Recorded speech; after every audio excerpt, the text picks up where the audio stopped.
Yeah, absolutely. And I think this is where DevRel comes in, right?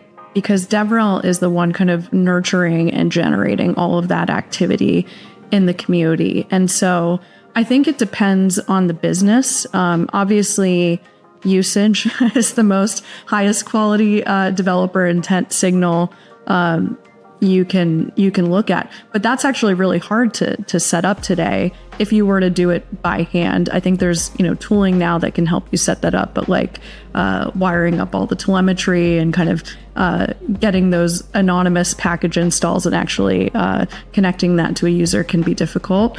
But if you can wire it up, right, you'll start to see kind of patterns. So like, are there certain CLI commands, or maybe installing a Helm chart or like a Terraform provider? Those would indicate that your tool is being used in a production environment or potentially a POC.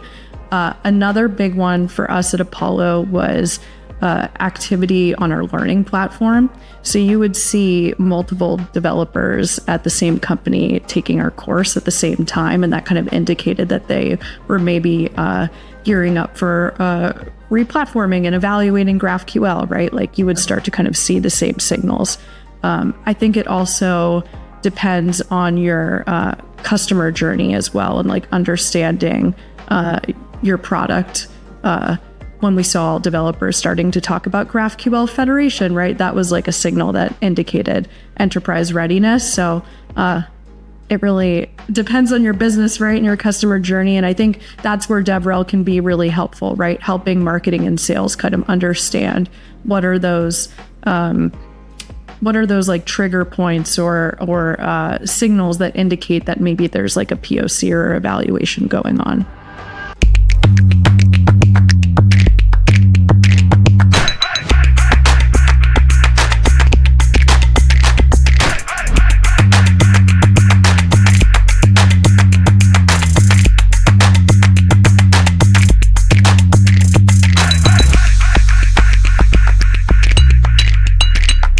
Back to another episode of the Modern DevGTM Brew. I'm Achintya, your podcast host. Today we are exploring another hot topic, which is how DevRel teams can turn developer motions into revenue. And to share insights on this topic, we have Peggy Rayzis, a developer marketing leader and community builder. Peggy built the developer growth engine at Apollo GraphQL that helped and was instrumental in growing the company from a small open source project to a successful enterprise business handling over 5 trillion customer requests. She is currently the founder of Scale.dev, advising startups on how to scale their open source and motions and PLG strategies into robust enterprise operations.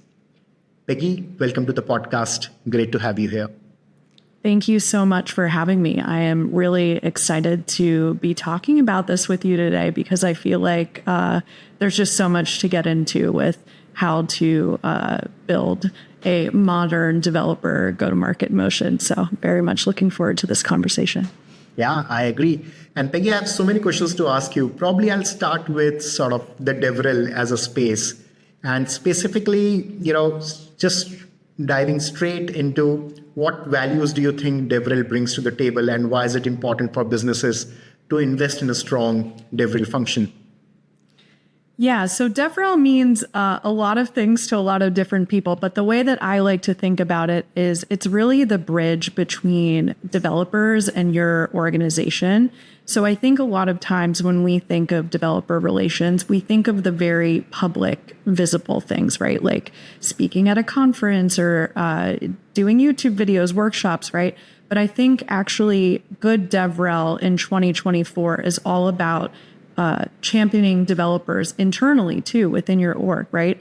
Oftentimes these developer advocates, they have the pulse on what developers are doing, how they're learning, what tools they're using, right? So it's all about championing developers internally too, and bringing back all of that great feedback and learning and signals back to product, sales, and also marketing teams.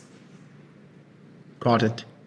And have you seen, you must have, you have been in this space for really, extensive time experience, but how have you seen this function evolving, right? So you mentioned that what DevRel means in 2024, has it meant different things in the past? Yeah, I think DevRel is kind of like reinventing itself. It feels like almost every like 3-4 years. Before I was in DevRel, I was an engineer and then kind of gradually found my way into DevRel organically towards like the mid to late 2010s.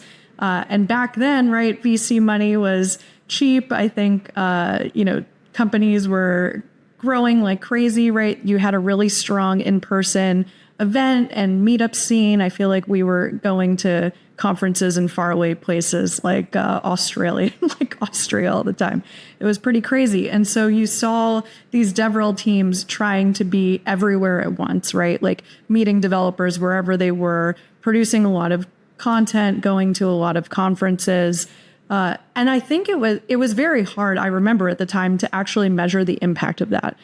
Tooling wasn't great, right? Like we were cobbling together a bunch of like Google spreadsheets, or we like weren't measuring things at all, right? And it was really, really hard, I think, to quantify the impact of that. But it was like in a way working, right? You saw a lot of companies, I think of like that era, like Twilio, for example, right?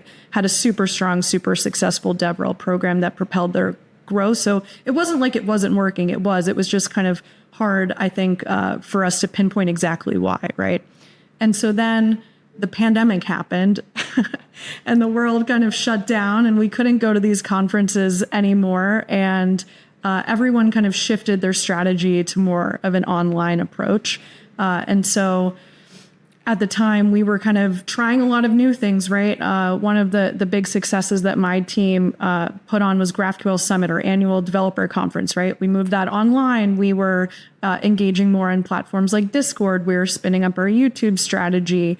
Online learning became really big as well, right? Because we couldn't go to customers and deliver workshops in person. So everything kind of shifted online. And that was kind of around the time, too, that the tooling improved and you started to see kind of more of these like community CRMs popping up to like take all the massive amounts of signal and actually make that actionable. So online learning was working pretty well, right? And then the world opened up back up. I think like you saw, capital become more expensive. A lot of layoffs happened.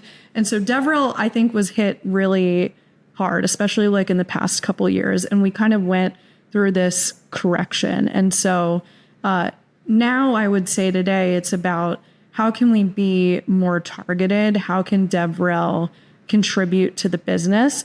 Maybe we didn't need to like go to a million conferences and like dump a bunch of money in programs that weren't working, right? Like, and now we have tooling that's really great that can kind of tell us what's working, what's not working, where those signals are coming from. And so I think that's really like what the next phase of DevRel is about. It's about how can DevRel be an effective champion for developers, both outside and inside the business. And so I think that's a really exciting development to like how DevRel can concretely contribute to the business.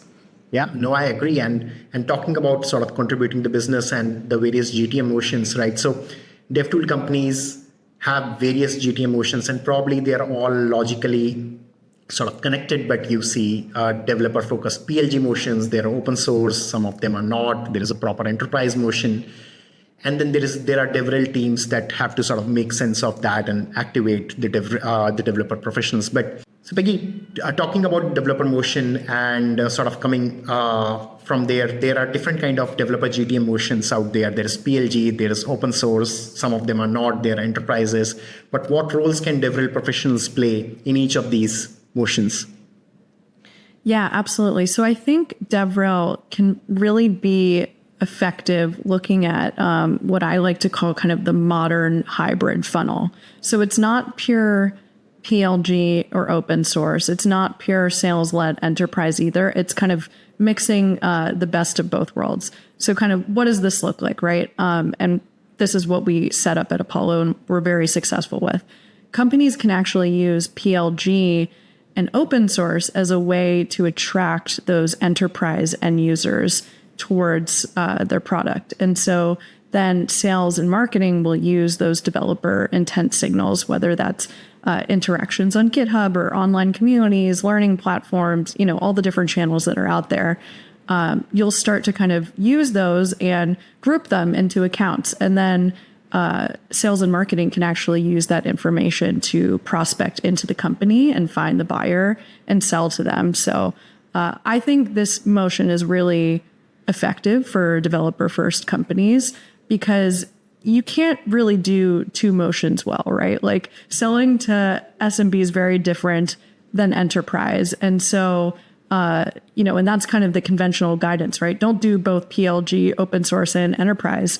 They're so different. But if you kind of combine the best of both worlds and use open source as a way to attract enterprise end users and direct your community strategies through that, it can be really powerful because I think every developer tools company in 2024 needs an enterprise strategy, and using open source and PLG as kind of an acquisition engine can be a really effective way to kickstart that enterprise motion. And it's also in the best interest of the users, right? They can kick the tires with it, create a POC, and demonstrate that value to their org, which will set the stage for the sale that much better. And Peggy, to be honest, that's a very interesting thought.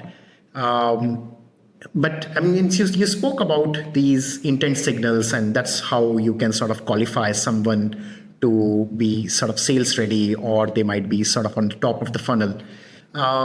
What kind of key intent signals should a developer, DevRel professional identify? Can you talk more about that? Yeah, absolutely. And I think this is where DevRel comes in, right? Because DevRel is the one kind of nurturing and generating all of that activity in the community. And so I think it depends on the business. Obviously, usage is the most highest quality developer intent signal you can look at. But that's actually really hard to set up today if you were to do it by hand. I think there's tooling now that can help you set that up, but like wiring up all the telemetry and kind of getting those anonymous package installs and actually connecting that to a user can be difficult. But if you can wire it up, right, you'll start to see kind of patterns. So like, are there certain CLI commands, or maybe installing a Helm chart or like a Terraform provider? Those would indicate that your tool is being used in a production environment or potentially a POC. Another big one for us at Apollo was activity on our learning platform. So you would see multiple developers at the same company taking our course at the same time, and that kind of indicated that they were maybe gearing up for replatforming and evaluating GraphQL, right? Like you would start to kind of see the same signals. I think it also depends on your customer journey as well, and like understanding your product. When we saw developers starting to talk about GraphQL Federation, right, that was like a signal that indicated enterprise readiness. So it really depends on your business, right, and your customer journey. And I think that's where DevRel can be really helpful, right, helping marketing and sales kind of understand what are those like trigger points or signals that indicate that maybe there's like a POC or evaluation going on. No, that's very interesting, Peggy. And I think a couple of things that you mentioned. One is sort of looking at sort of signals, and then you mentioned there are signals like multiple developers from the same organization who are active and doing various activities on your repo, on your product, etc. There is also another sort of a thought process here where organizations see that they have a lot of stars, say, or individual signals on their GitHub repositories of individual developers, while you are speaking about sort of looking at probably sort of the entire picture under an account level. So just wanted to understand what are the differences between both the signals, and should I look at things under an account level versus, yes, I have so many GitHub stars with so many developers probably across a lot of accounts, and how should I look at that? Yeah, I think it's tricky. I would say grouping things at the account level is really smart, right? Because one GitHub star might not mean a lot in isolation, right? But if you see maybe 5 developers on the same team starring the repo, like that could mean something differently.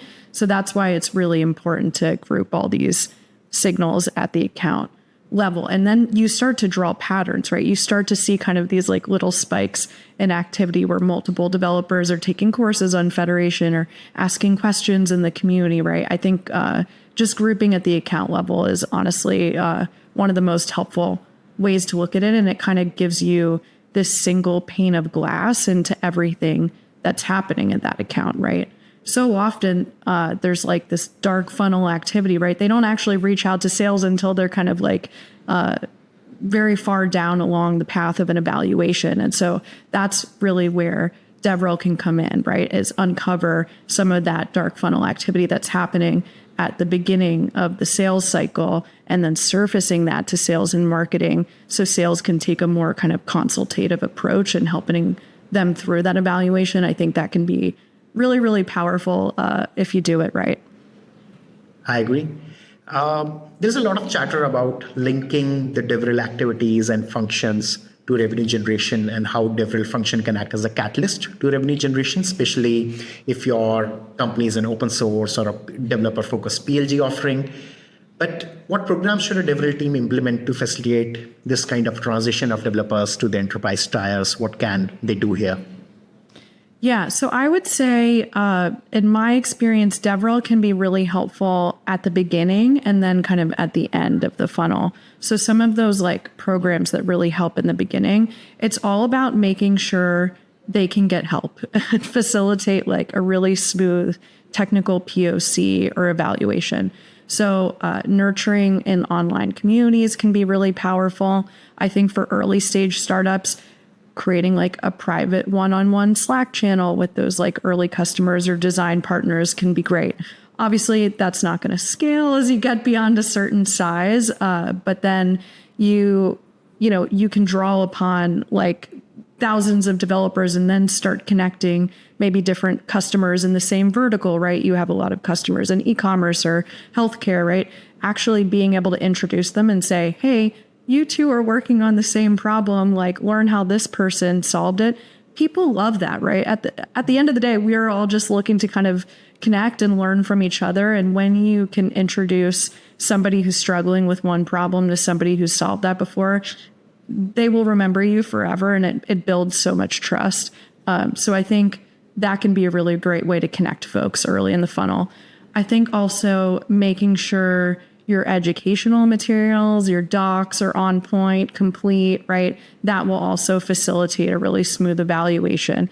Even helping them with the RFP process, right? If there are like different docs or slideshows you can give them to make sure that that goes successful. So those are some ways that DevRel can be helpful in the beginning, like early on.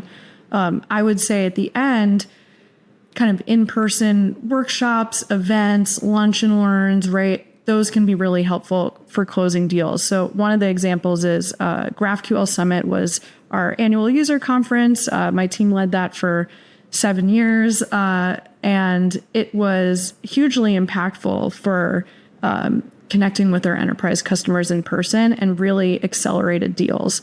We found that customers who attended GraphQL Summit had a much higher ACV than customers who didn't.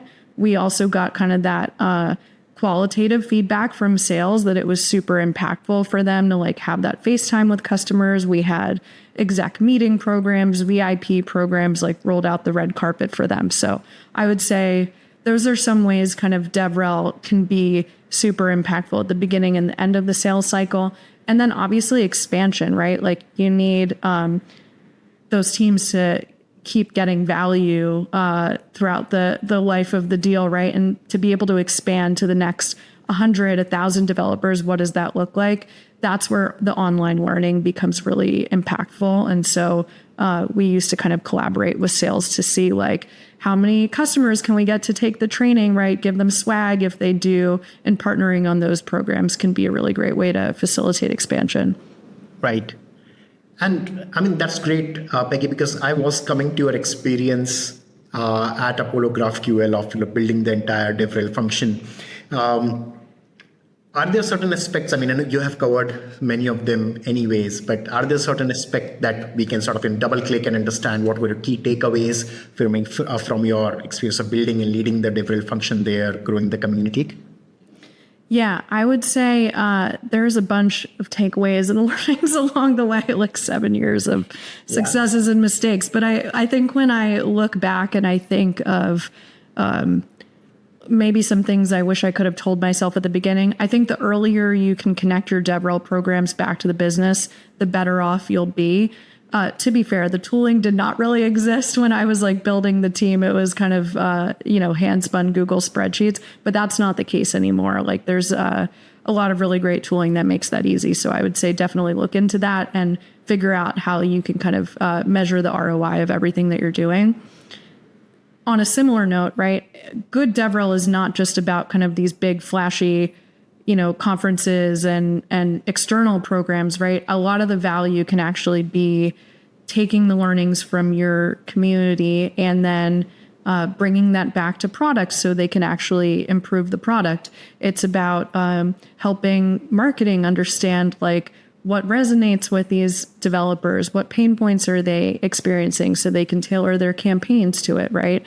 It's collaborating with sales and helping them understand, okay, what signals should you look for in an account that are going to kind of indicate that they're ready to talk to you, or collaborating with them on kind of, consultative outreach programs, right? So I would say like good DevRel is not just about external DevRel, it's also about internally and how can you champion developers both inside and outside of your company. And then the other thing I would say too is just to like generally give more value to your community than you take. Trust, it takes a really long time to build that up with developers and it can be lost in an instant. And so you always kind of want to err on the side of like giving back, right?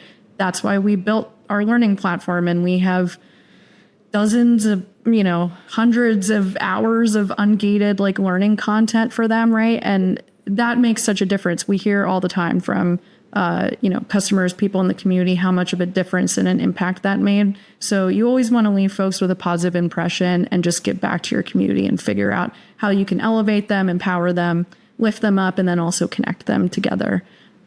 Those would be kind of the three biggest takeaways or lessons learned. And since we touched that, there is a crucial sort of role of DevRel in developer education.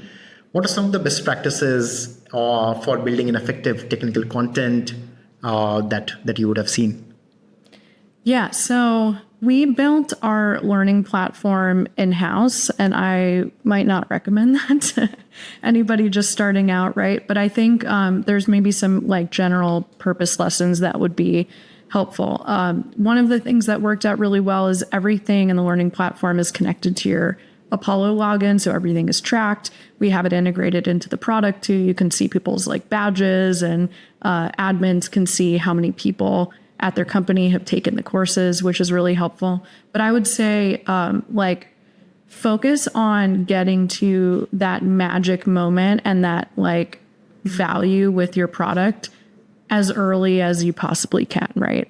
It should be hands-on because developers love to build, right? I wouldn't like spend an hour kind of going through theoretical concepts up front, right? You want to get them to that hello world, that like first piece of value that's going to make the light bulb go off in their head. For us, it was like running your first GraphQL query. So we made that super early in the journey.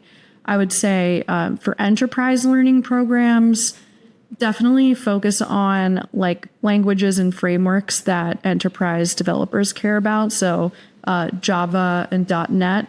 We used to, our learning platform used to be just kind of JavaScript and TypeScript based on customer feedback. Like we had a lot of folks using Java and .NET. So we built courses around that too. So really understand kind of your audience and what languages and frameworks they're using. The other thing I would say too is definitely get user feedback and just kind of iterate and improve. Video is really expensive to produce and difficult to change. So before you film that, you want to make sure you get it right. We would kind of release our courses into beta, just like the written format, and then user test those over and over and get feedback from customers before recording the video. So I would say definitely like user test as much as you can and iterate based on feedback. Got it. And Peggy, just double clicking on the developer education part, How did your team structures look like? What kind of team structures that you recommend? Because generally marketers are not so good in writing technical content. Was there an internal collaboration with the product teams, and how did that work out so that the technical content could be fairly high quality? Yeah, so the first role that I hired for when I started the team was a technical writer. And I would probably recommend that to almost everyone, right? Fancy DevRel programs are great, but if your docs are not in order, like no one's going to be able to use your tool. So I would say start there. Like make sure that is good before you kind of branch out into these other things.